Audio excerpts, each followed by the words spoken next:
Hey guys, I'm here for an English IB journal. The book I'm going to be talking about is Things Fall Apart by Chinua Achebe. I finished this book and I have a few parts that I'd like to journal about.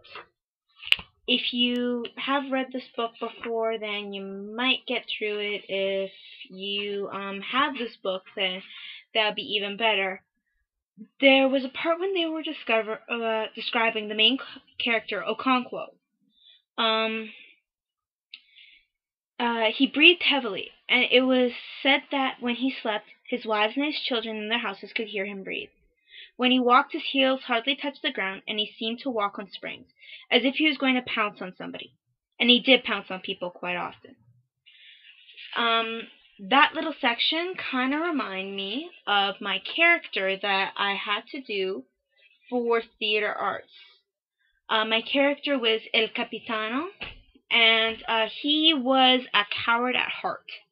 He'd act like a tough guy, and he'd threaten all this stuff. Like, he talked big, he walked big, but he couldn't fulfill his promises. That's the only difference that I found between him and Okonkwo. While El Capitano was a chicken, Okonkwo, he gave you a beatdown. So that's one of my things. I just found that character I found the description very far. That, how do I describe this? I read it and I automatically thought of it. It was the first thing that came to my mind, and I'm like, this is so cool. This book is about a guy he's a big guy. He's a really big guy. He's got the muscle to back it up, the height to back it up, the strength to back it up, and he uses it. So, pretty cool guy. A second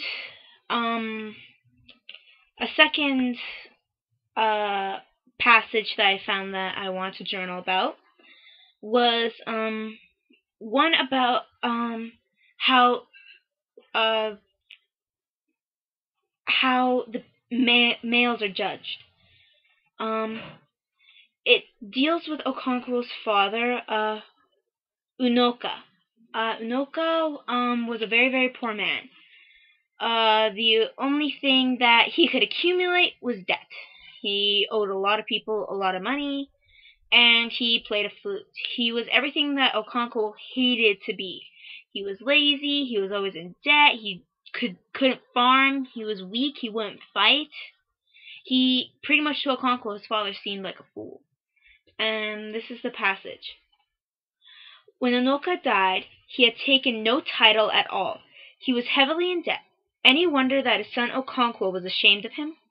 Unfortunately, among these people, a man was judged according to his worth, and not according to the worth of his father.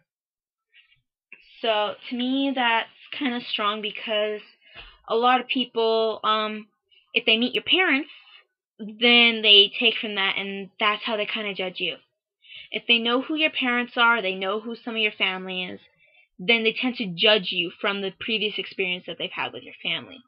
But here, Okonkwo's father, he was lazy, he didn't farm, he was weak, he was in debt, and Okonkwo was rich, he was strong, he fought many battles, he was a strong warrior. Like, pretty much that. That was, that's a complete and total reversal of what his father was, so props for him. Another passage that I found was when they had a guest, Ifwiki, I believe. Or, no, that's his daughter. Ikemefuna. He was a man from Okonkwo's village, or a woman actually, went to a village market and was murdered. So for that village not to be at war with Okonkwo's village and have to fight Okonkwo, he went up to negotiations and he asked for a virgin to replace the wife that they killed, and a son that they could bring back and eventually would kill. And because they didn't exactly know what to do with the boys, they gave him to Okonkwo because they knew Okonkwo was very strong and he, well, whipped the boy if he got into trouble. And there were times where he wouldn't eat, and Okonkwo would scare the crap out of him, and he forced him to eat, and this is the passage I found. A few moments later, he went behind the hut and began to vomit painfully. Niuote's mother went to him and placed her hands on his chest and on his back. He was ill for 3 market weeks, and when he recovered, he seemed to have overcome his great fear and sadness.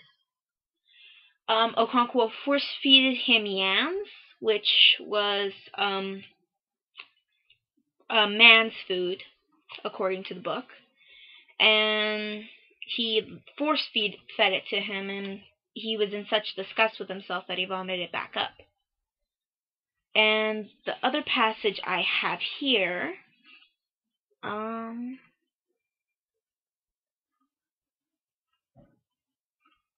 Okonkwo never showed any emotion openly unless it was the emotion of anger. To show affection was a sign of weakness. The only thing worth demonstrating was strength. He therefore treated Ikemefuna as he treated everybody else, with a heavy hand. But there was no doubt that he liked the boy. Sometimes he went to the big village meeting or a communal ancestral feast. He allowed Ikemefuna to accompany him, like a son, carrying his stool and his goatskin bag. And indeed, Ikemefuna called him father. If you read this book, you find out that Ikemefuna, he comes from a home with his mother and his sister. And so he didn't really have a father figure that we know of in the book. So the son's job was to take care of the father's little business, like if he went to meetings, carry his stool, his goatskin bag, carry his horn so that he'd be able to drink some palm wine. And the fact that he was letting a kid from another village that was destined to die do this, it caused a great confusion, but I